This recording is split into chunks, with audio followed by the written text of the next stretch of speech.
Can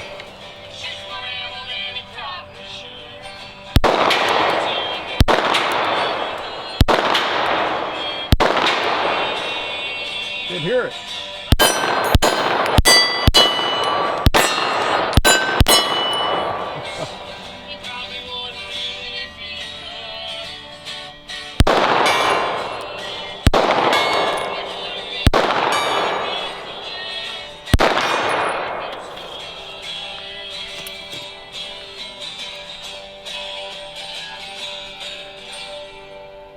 Yes, Hickok 45, your glitzy internet shooting companion, coming to you from the still barren hills of Tennessee, I'm afraid, home of Alvin York. We're proud of him. Don't you imagine that? Yeah, Alvin York.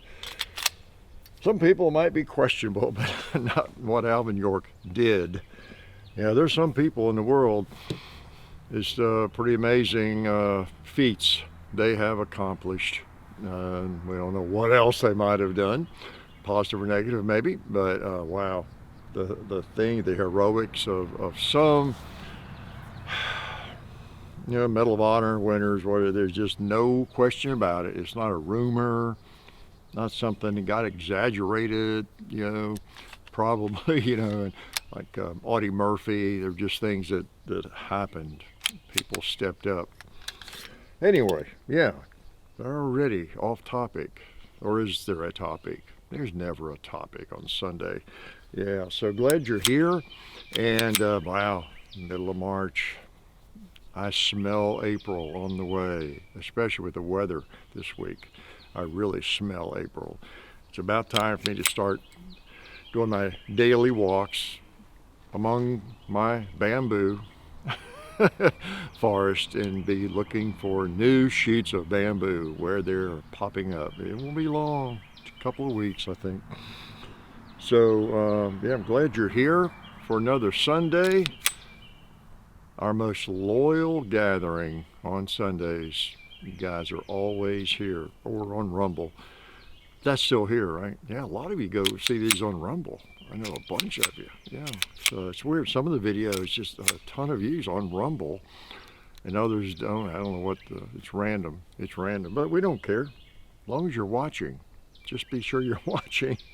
Yeah, what do I have? Oh man, at SHOT Show, speaking of Davidson's gallery of guns, I was at their booth and I spotted a couple of these unbelievable Berettas and was handling them. Your sponsor of ours, so it worked out great. And so you can send those. That's pretty cool. So I've got a couple of these babies. These are the Beretta 92 XI, otherwise known as, I guess, the 9211, right? The XI. But just feel good. I like the Beretta. I mean, some people probably have the impression I don't. I have a Beretta 92 FS. I've had one.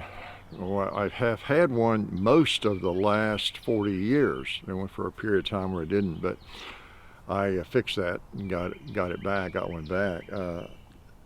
I'd like to have whatever the military has adopted, and I have almost every handgun, if not, well, about every handgun. I get back to the cap and ball, and I've got a couple of gaps, I think, but I've got essentially, it doesn't take that many, handguns.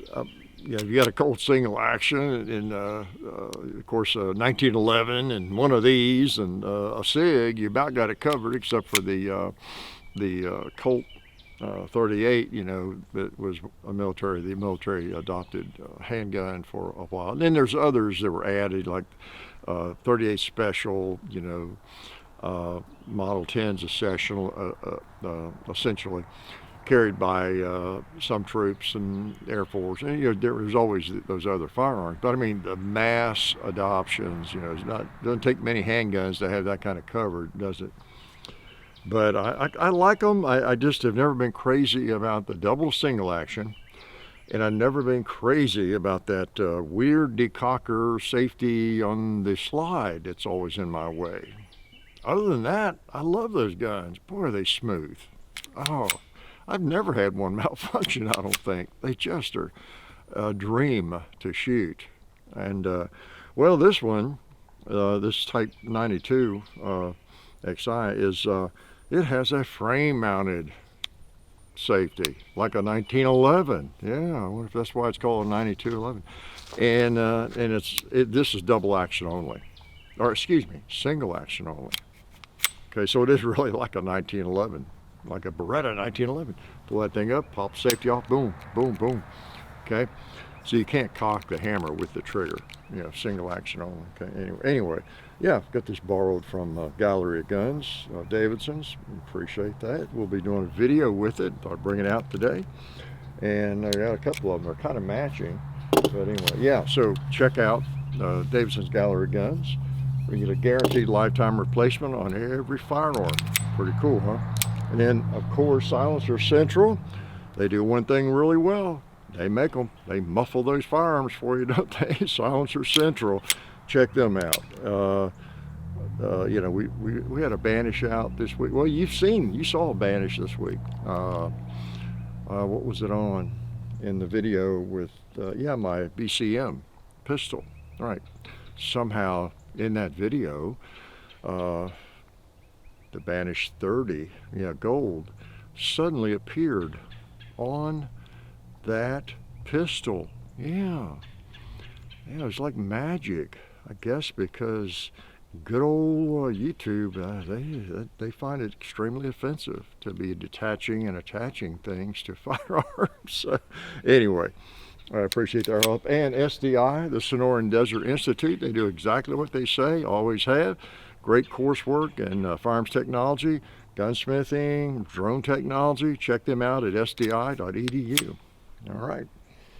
So this thing is a dream to shoot. I have an interest in military firearms. Need I remind you of that? Am I recording? Yeah. You know, just look at our videos if you're new. And that's one reason, you know, I have the Beretta 92 FS. It's not the exact gun. Well, it pretty much is, right? The M9 pretty much is. I just feel like I need one. I don't want that gap, you know, in my collection. I want to be able to experience what an operator might have experienced during those years. That was the adopted firearm, just like I have the SIG, P320, the M17 actually. And it's just yeah, if you're a firearms person, it's interesting to you. It should be interesting to almost anybody to pick up a firearm that you know, I don't know, was the handgun in 1875 that the military carried, like Colt single action or something, you know, that's what it felt like, and this is how it shot, even with black powder in my case, you know, and just like with a Beretta 1911 or this or the SIG. So, well, not this exactly, right? This is a competition model, right? Competition, it's a steel frame. It's got the compensator on it. That's one thing. I wasn't hearing the steel.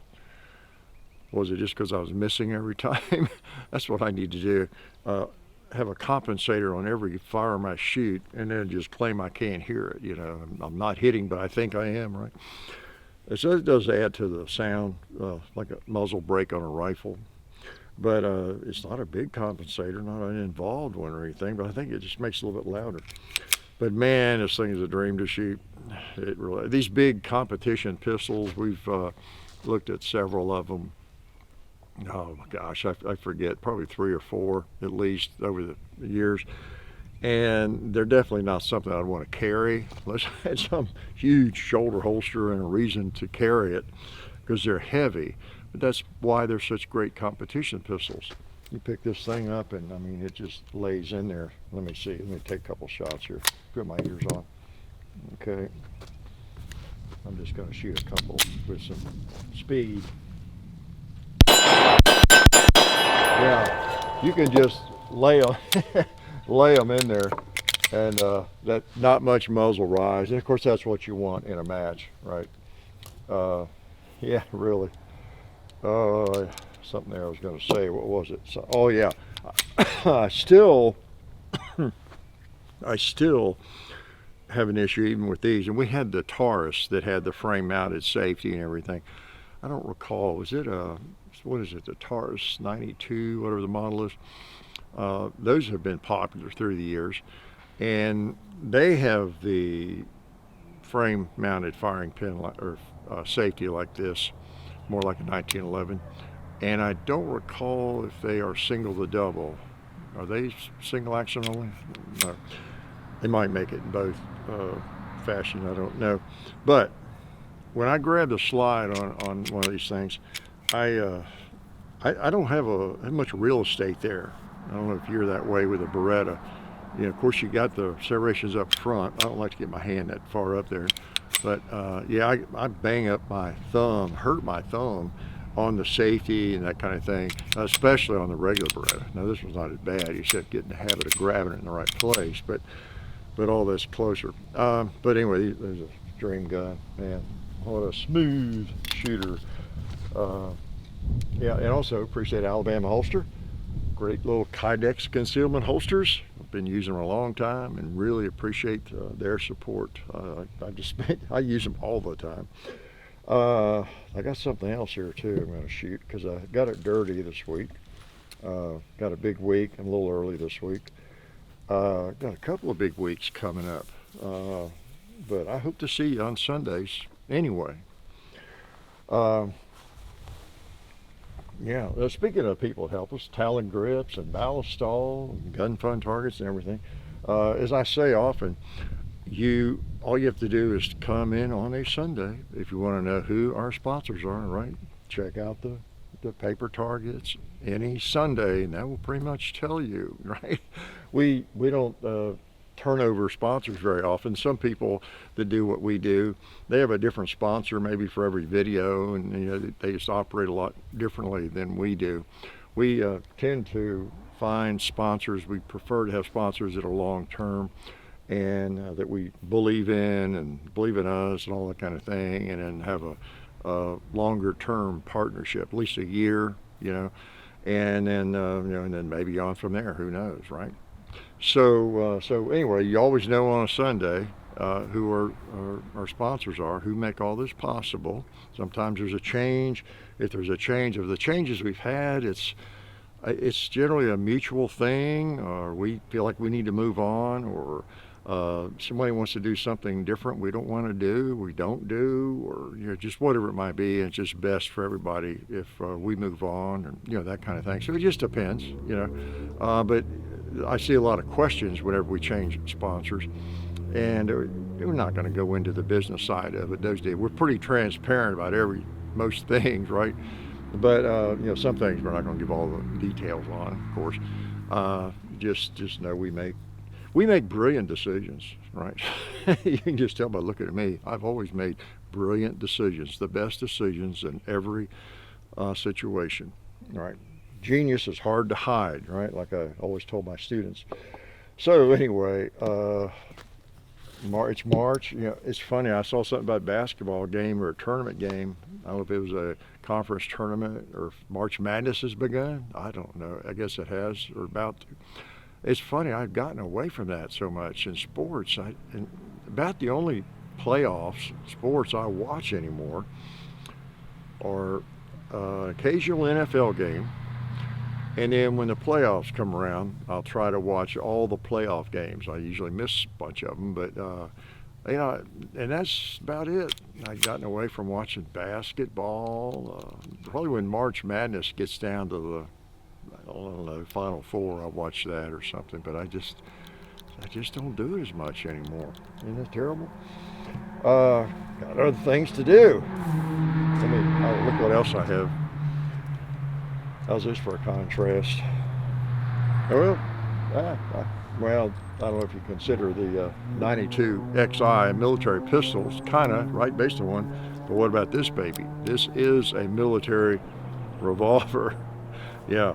Got this dirty this week, and so I'm going to shoot a little bit more before I clean it. This is the Smith & Wesson 1917, and look what I'm doing. Look what he's doing. He's putting bullets in it directly without a clip. That doesn't work. Everybody knows that. Yeah, it does. It works. Just don't want to fool with the clips. I'm going to shoot it some more. That is a jewel. Yeah, just ask Brad Pitt. he carried that exact firearm in the Fury. Well, not this one, but one like it, right? Let's shoot this thing. This makes bigger holes than that 9mm. You don't believe me? Watch this. See the G in Gallery of Guns? You'll see a larger hole appear. Well, doesn't show up too well. Let's, yeah, right in the T. Let's hit the bullseye. Boom. All right. Cowboy. Yeah. That, yeah, you really don't notice a gigantic difference. And that brings up a point. Here I go, trying to eject those out. I thunk ahead. They come out very simple. Pop them out. Don't have to fool with clips. You get right down to it, and this is a point that's made quite often by experts, people. There's so many more important things, with your carry pistol than the caliber and the bullet and all that kind of thing. It's just pointed out all the time. It's just, the human body wasn't designed to handle various calibers, whether it's 22, 25, 32, 30, 36, 38, 40, 43, whatever it is. You shoot these things on paper, and sometimes you can't even tell the difference much, and that sort of thing. It was an interesting point. I was watching a podcast. These guys were talking. I think it was the P&R modcast. A couple of different times I've heard references to a physician who does autopsies and that kind of thing, or emergency room docs and all that kind of thing. How when someone's brought in and they've received a bullet, that's why they're in the emergency room, or they're in a morgue or whatever it is. Unless there's the bullet right there, those surgeons, those doctors, they are really, they can't tell you what caliber it was. Yeah, they're hard pressed to tell you if they don't have the bullet, and almost anybody is. And that just reminded me of it. So, anyway, I just get on to every topic you can imagine. But this is a jewel, isn't it? For those, if you're new to guns, this is. It descended from the Smith & Wesson triple lock, second model hand ejector. During War 44, basically, and then when World War I came about, we needed guns before that. Then the Army went to Smith & Wesson and Colt, and they had them they required them, but anyway, they agreed to make their big revolvers, the Colt Big New Service, and then Smith to make it, chamber it in 45 ACP. Why? Why would that make sense? Well, how about 1911? Does that ring a bell? Yeah. So there were not enough 1911s, and it just, if at all possible, you need firearms chambered in the same cartridge if you can. Eliminates a lot of issues. And so they did, and they were very, very successful, popular. Used various levels all the way up through World War II and then beyond for certain applications. And I think Clyde especially enjoys getting smacked by a historical piece. Yes, he does. He appreciates history. Yeah. So's the cowboy. Oh, yeah. The gong might, if I can hit it.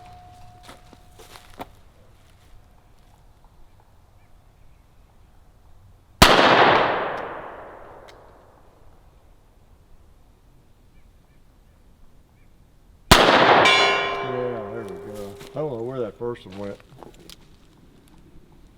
How about a hog? Yeah. I dropped that hog. So the ejector again doesn't work on these because they're rimless.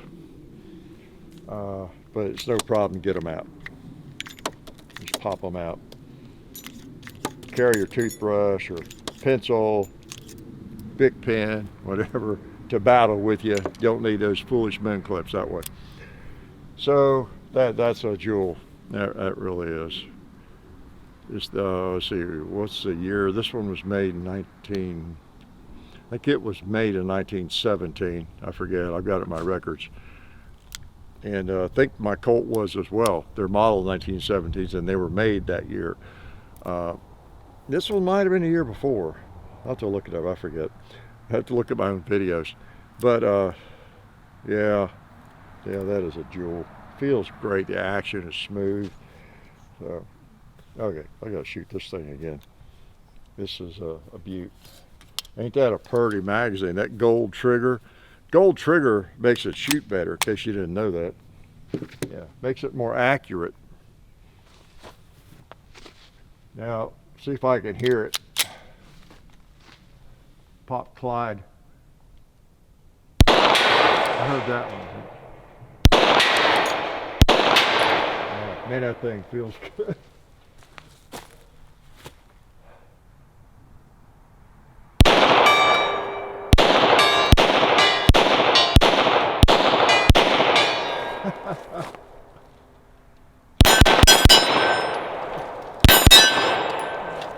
I'll tell you, if you've never fired a gun like this, pistol, you owe it to yourself sometime if you like to shoot. Get something like this in your hand. I guess you can't rent these at rental ranges very often, but the triggers, it's a dream trigger. It's made for competition, and you know, the weight of it and the feel, you know, it feels good in the hand, and just smooth operating. You need to fire something like that at some point, you know, just for your own education, so that you know things like this exist. You know, that's the way I look at a lot of things. I mean, I wouldn't mind driving a NASCAR race car sometime around a track a couple of times, just so I know what that's like. You know, I have a lot of those sorts of experiences with firearms, you know, whether it's firing a buffalo rifle with black powder or a Colt single action with black powder made in the 1800s. I'm fortunate I have a lot of experiences like that. I know what a lot of things are like, because I've been around so long. I know what it's like to play in a college basketball game, score a bunch of points in a college basketball. I know what it's like to be a dummy. I know what it's like to teach high school or middle school. I know a lot of things, because I've had a chance to fail all of them. But yeah, there's some things, it's just interesting to experience it. You know, if you've never fired a kind of a heavy competition pistol, or a handgun with a really good trigger, like a 1911 or one of these, or something that's just got a dream trigger where you just can't miss, good sights and all that. So anyway, yeah, put that on your bucket list. Yeah, life is short. You might miss the chance, who knows. You know, I was reminded this week, we got my grandson a metal detector for Christmas. Thought he'd have fun with that. And then the last time he was down, we were playing with it. I don't understand, though. This must be something wrong with this metal detector. It's supposed to be a pretty nice one, or not a real crazy expensive one or anything, but all it wants to find are lead and brass. I don't understand that, do you? Yeah, we found bullets in the ground. Pretty amazing. So, oh yeah, speaking of Dylan, I've been talking a lot about Bob Dylan. And so I was looking at some of his history and different things over the last week after seeing that movie, you know, and I was this morning, I was playing a song or two by him on my phone and my earpiece and everything, and I popped in Desolation Row, and it reminded me, that's another experience everybody needs to have. If you haven't heard the song Desolation Row, and you might not have, I don't know if I ever heard it on the radio, you know, probably 80% of his songs were never on the radio, you know, station, probably. Desolation Row is probably 10 minutes long. But I'll give you a challenge. Tune up Desolation Row, the original and the recording. There's about 30 versions of it probably, but the one that was on the albums. And with no distractions, listen to that. And don't be thinking, I hate Bob Dylan all the time. Just flow with it, listen to it, enjoy it. all the way to the end.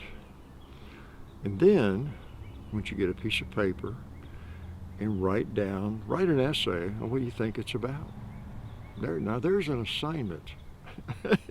See if you can come up with even one sentence to describe what he is saying there. If nothing else, it will confirm what I've been telling you. Bob just ain't right in the head. No, he's right. he's okay. He just is from a different planet, and that will help confirm. No, but really, yeah, that's a good assignment. Desolation Row. After I listen to that song, I'm always like, okay, got you, Bob. Whatever you say. And I taught English and literature and love literature, and there's all kinds of great allusions in there and all that, and I sort of get, I think, what most of the point is, what he's into there, but I ain't telling nobody, because I think sometimes Bob doesn't even know, right? Okay. What do you want me to shoot? I got to shoot this beautiful firearm again. Yeah, it's interesting. Both these have military history. What the Beretta since 1985 was adopted. For, again, those people who don't know, the basic version of this, not the competition version, the military adopted, U.S. military, in 1985, I think. And I don't know when they were in people's hands, maybe 86, but up through, 2017 when we switched to the SIG, okay? Always a lot of politics involved, a lot of people. If you're in the military, what did you think of the Beretta, the M9? I don't see a lot of criticism of it. I see people that wish we had not changed to the SIG, and then there's a lot of people who are happy, changed to the SIG. So just a matter of preference. And I don't know if all the problems you see about the SIG, you sure see a lot. I don't know how much validity there is to some of that. I tend to, when I hear all these comments about when guns going off when they're dropped, or just going off automatically in your holster or whatever, I don't know about that. I know how easy it is to get your finger on that trigger when you shouldn't have and didn't know you did and all that kind of thing. That's definitely, the vast majority of that sort of thing, generally, if not 100%, but I don't know, there's so much of it now. I hope it's somebody with their finger on the trigger, put it that way. I hope that's what it is. I don't want a firearm that's just going off. That's a joke. They just don't go off. They've got firing pin blocks now. They've got striker blocks. That if that trigger, for those who don't know, Glock didn't really pioneer that, I guess. Glock, the Series 80, the Colt 1911s, and I don't know when all that. I think there were some guns before those, some historical firearms actually had something like that. But all the Glocks have that. And a lot of people are, oh man, that thing, no safety is going to go off. There's a trigger right there and all that. But unless and this has it too, unless the trigger is pulled, there's a pin, generally is the way they work, goes up into the firing pin, the striker, the firing pin, and blocks it. Goes through it or into it, and that firing pin cannot move unless this trigger is pulled rearward, and that pulls that pin down. So, as they have demonstrated with the Glock, you're dropping them out of helicopters hot and everything else, thrown up against walls, and they don't go off, all that kind of thing. It's because the trigger has to be pulled. It has to be pulled for it to go off. And that's generally the case with all these pistols. So that's what's perplexing, about those reports. Okay. All right. What else can I get off onto that? There's a comment on.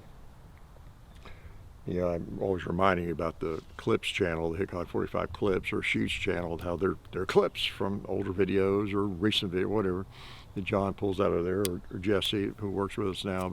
But so I saw a comment. Someone said it was on the shoots channel.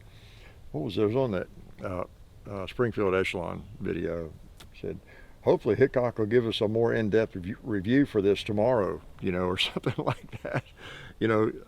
So yeah, I'm sorry about that, but that's, it's says what channel it is, you know, and Jesse linked to the original video where they got it and everything and all that sort of thing. But you know, as I think I mentioned that last week or a week before, you can tell if I don't open up the video the normal way or close the normal way or whatever. It's a clip, which does remind me. And you probably, many of you have seen it again. The 1911, the $500 1911 versus $3,000 1911. I think I told you I would be getting some of those back up that were taken down. That was one that was taken down by YouTube. And so we dug out, I think we dug out all, whatever, 5 or 6 of those that I definitely want to get back up. I've got them. I worked this morning on another one. The Mauser C96. That was a great, well, it was a great video, but a great gun. And, you know, it was a bring back by a local vet, and his son let us borrow that. And we put it up there. His father was still alive. He's 95 years old when we borrowed that. And he actually saw the video and, you know, liked seeing it and all that kind of, so neat. And I was like, hey, that thing got taken down. It's been down for a long time, 6 months, I guess. And man, we found the original files, and I just this morning I fooled with it for a good while and got it presentable, you know, no URLs and offending URLs or anything like that in there. And I also cut out the field strip on it.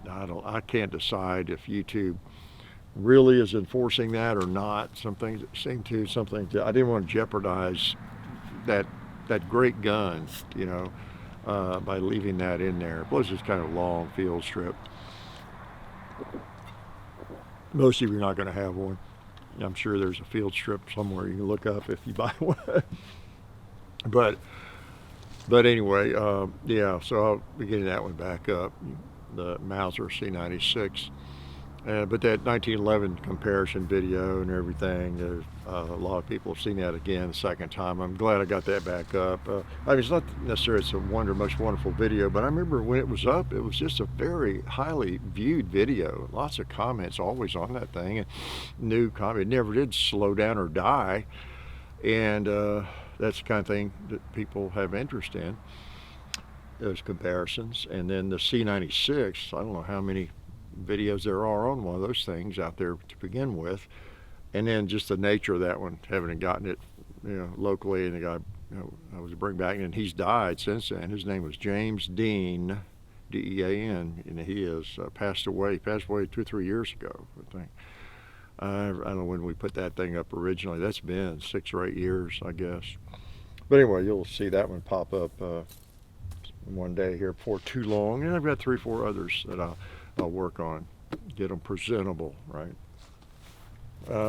Okay, I'm gonna shoot this thing again, can I? Well, I've got some ammo left for this. Let's take a few more shots with this Beretta 92XI. Okay, makes me want to go compete somewhere. What about you, Clyde? You want to go compete?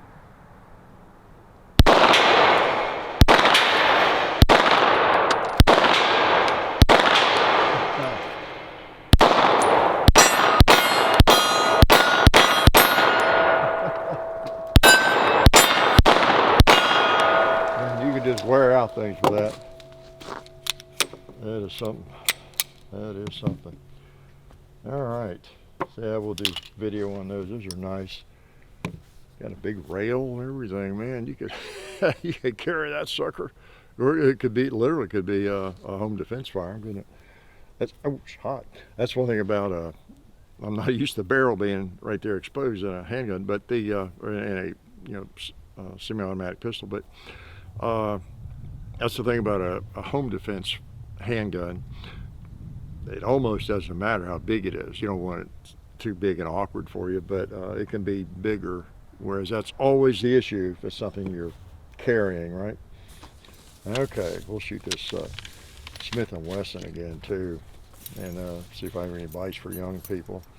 I'll give you some advice. I got another gun we just got from my father-in-law.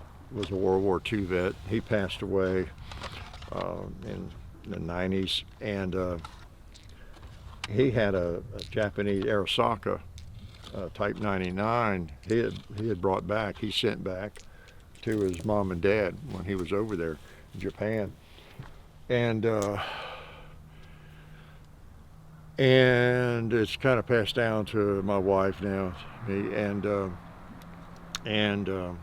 we're going to do a video with that. But it reminded me, there were 2 or 3 different stories. The thing we know for sure about it is that he sent it home to his parents.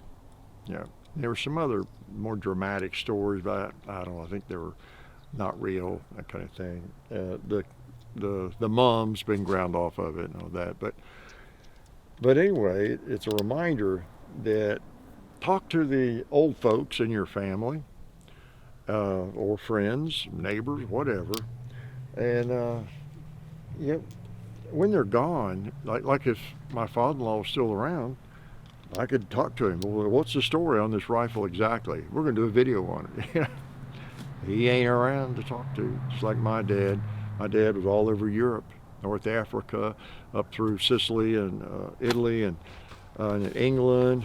And there was their D-Day. You crossed the Channel into France, and I just didn't talk to him much about all that. I got some notes on it, where he was and when, his unit and all that. But you lose that chance.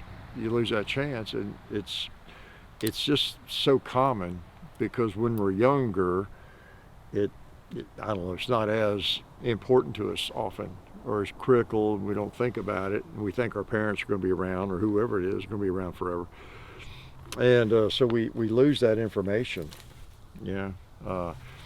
So talk to people in your family, the old people especially, and anything you want to know, because one day you won't be able to ask them. There may not be anybody to ask.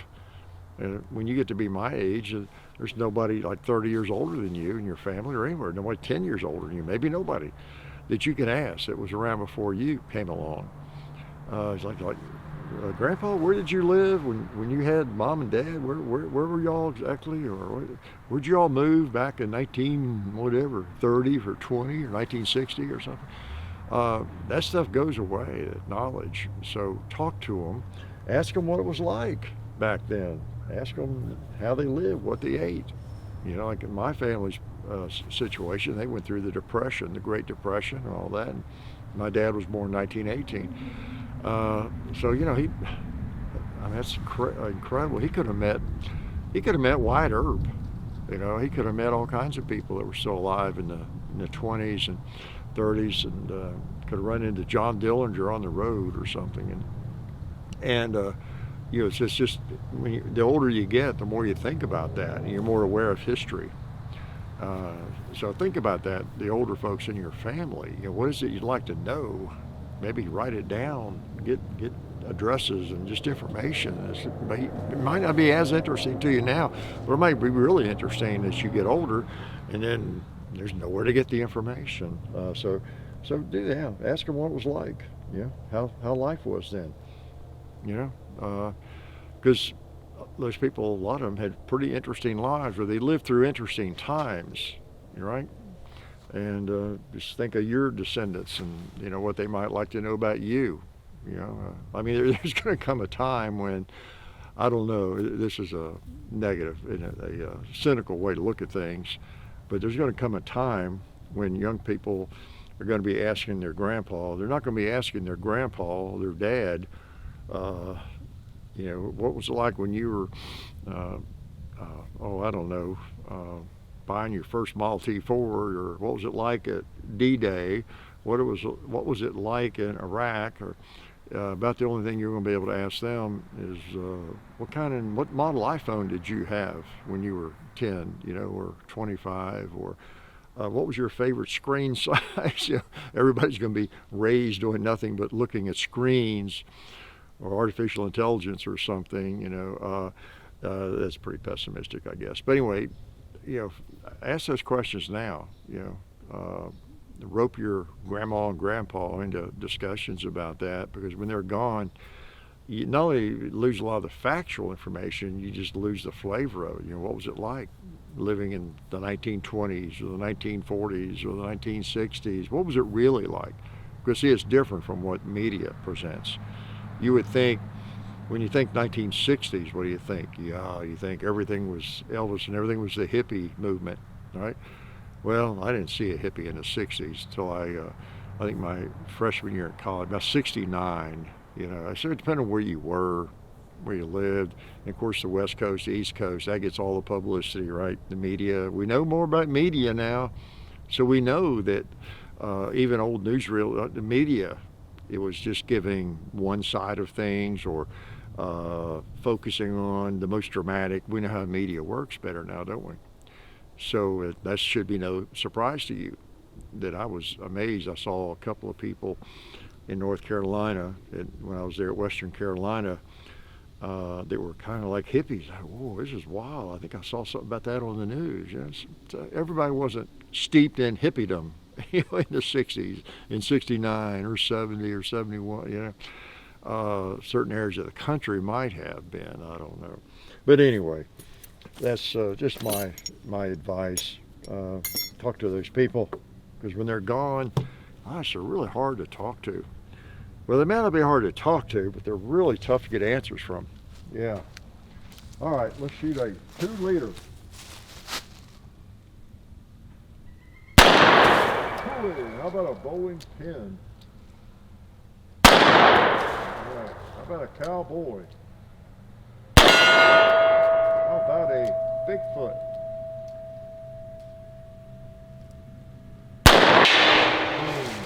I think there might be one left. You think?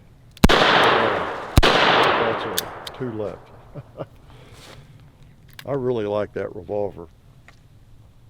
I think you can tell I like big revolvers and I like little revolvers. I like 45s.